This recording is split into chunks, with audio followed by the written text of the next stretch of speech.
Okay, so the top streaming artists of 2020 have been released, and I wanted to know how many rappers are out here faking their streams. So I had to investigate. This right here is a stream farm. They set up these giant rooms filled with phones. You place in an order for your music, and you start racking up streams. You can also buy views, followers, likes, anything really. And the most blatant red flag that I've seen so far is the rapper Kid Buu. Now, Kid Buu is famous, and none of us really know why, up until now. Somebody please explain to me how this man has 500,000 followers on Instagram, right? He's got all these expensive music videos that get featured on Worldstar. He seems to be getting numbers, yet somehow he only has 331 followers on Twitter. What? That makes no sense. Kid Buu's career is fiction. It doesn't exist, right? It's been bought and paid for by his record label, Island Records, who they're known to do some sketchy shit. Kid Buu is selling hot sauce bundled with his single in order to desperately boost his streams, right? Now this is a technique you see many rappers do, people like DJ Khaled who bundled his album with energy drinks. Like, come on bruh, what does this even mean anymore? Kid Buu is not the only fraudulent rapper out here, and this is not the only technique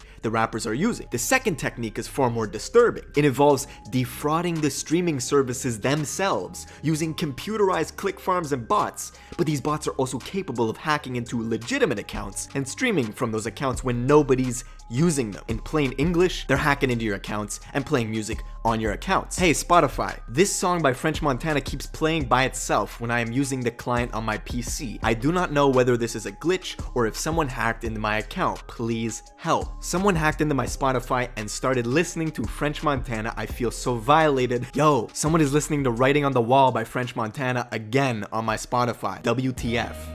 Now what this was French Montana dropped a song called Writing on the Wall, and nobody listened to it, really. Even though it had Post Malone, I believe, on it, it was a recipe for success, but it turned out to be a disaster. The song fell off the charts, and then all of a sudden, miraculously, it's suddenly at the 22nd spot in Spotify. But when you further investigate, you find out that it's at position number 1,200 on the Apple Music charts, but it's at 22 on Spotify. So, French Montana was caught botting his streams. Great. Let's go to followers. Twitter audited some rappers, and they wanted to see which percent of your following is real and which is fake. Now when they looked at people like Young Thug, he got a score of 93%, meaning that 93% of his followers were real and only 7% were fake. Now on the low end of the spectrum, people like Dr. Dre got only a 32% audit score. Rick Ross got a 46%, meaning that only 32% and 46% of their followers were real. Now I'm a huge fan of both Dre and Ross, right? These are legacy acts. But to me, what this means is older acts are not being followed by the younger generation online. The internet is a young man's game, and in order for some of these legacy acts to make up the disconnect that they have with the younger demo, they gotta pad their numbers with bot followers and bot views sometimes. And when it comes to inflating numbers, there's even a third technique. French Montana's Montana album goes gold in 5 days due to him putting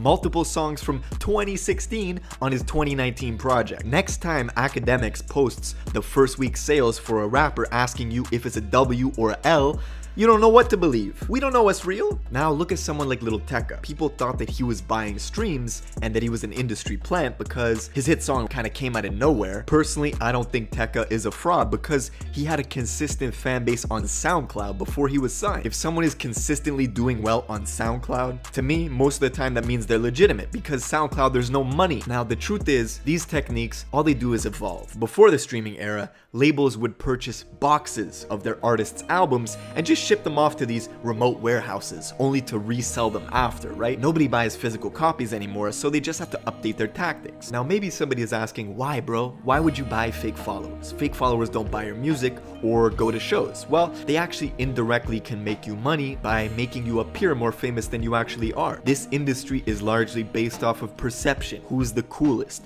Who's the hottest? Who do the masses like? This is called social proof. And I'm here to tell all the struggle rappers out here that if you want to be a rapper and you want to go fraudulent, $60 is all you need to create the perception that you have a buzz. For $60, you could get 20,000 plays, 20,000 followers, and 20,000 likes on something. Now, I don't suggest this. The reason I don't suggest this is if you get fake followers, that dilutes your performance in the algorithm. If people aren't following you in a legit way, then they won't click on your posts, and then the algorithm thinks that your content is shit. So basically what we've learned is there are massive stream farm businesses that are uprooting all over Asia, South Asia, India, Bangladesh, all sorts of places. We've also learned that it's extremely difficult difficult to suss out who is faking their streams since everything is digital and every entry point can be fake. Put in the comments who you think is an industry plant or who you think is just buying their streams or buying their followers. You don't think they really have that engagement. Do me a favor and drop a like on this video if you enjoyed it, and make sure you subscribe with notifications on, and I'll see you in the next video. Peace.